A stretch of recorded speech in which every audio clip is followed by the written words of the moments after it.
अस्सलामु अलैकुम रहमतुल्लाहि ताला व बरकातुहू। आज की इस वीडियो के अंदर हम बात करने वाले हैं कि वो कौन सा जानवर है कि जिसकी कुर्बानी करना अफजल है।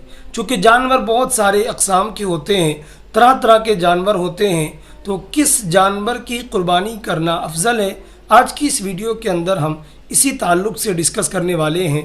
तो इससे पहले कुर्बानी की फजीलत पर हम एक हदीस आपके सामने पेश करते हैं। हज़रत इमाम हसन रज़ियल्लाहु ताला अन्हु इस हदीस के रावी हैं। अल्लाह के नबी सल्लल्लाहु ताला अलैहि वसल्लम ने इरशाद फरमाया कि जब कोई भी बंदा खुश दिली के साथ कुर्बानी करता है, सवाब का तालिब होकर कुर्बानी करता है, तो वो कुर्बानी उस बंदे के और जहन्नम के दरमियान में हिजाब बन जाती है। उसके और जहन्नम के दरमियान में वो हिजाब बनकर खड़ी हो जाती है। तो आइए अब हम समझते हैं कि किस जानवर की कुर्बानी करना अफजल है। वो कौन सा जानवर है कि जिसकी कुर्बानी करेंगे तो अफजलियत हासिल होगी। तो आप बात ज़हन में रखें कि बकरी की कीमत और गोश्त अगर गाय के 7वें हिस्से के बराबर है तो ऐसी सूरत में बकरी की कुर्बानी करना अफजल होता है।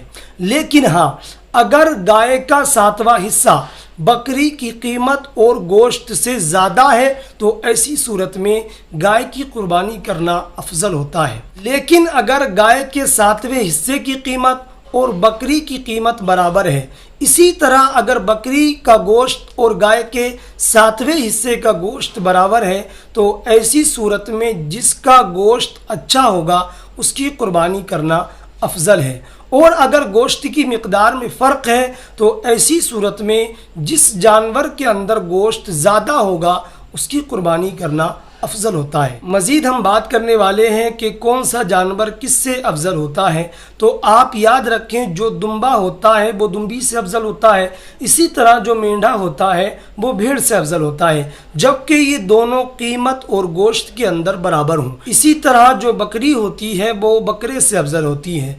लेकिन अगर जो बकरा है वो खस्सी है तो ऐसी सूरत में वो बकरी से अफजल होगा, और जो ऊँटनी होती है वो ऊँट से अफजल होती है, और इसी तरह जो गाय होती है वो बैल से अफजल होती है, जबकि ये सारे जानवर कीमत और गोश्त के अंदर बराबर हों। तो मैं उम्मीद करता हूँ आप समझ गए होंगे कि किस जानवर की कुर्बानी करना अफजल है, कौन सा जानवर किससे अफजल होता है। तो इसी के साथ वदा चाहता हूँ, तब तक के लिए खुदा।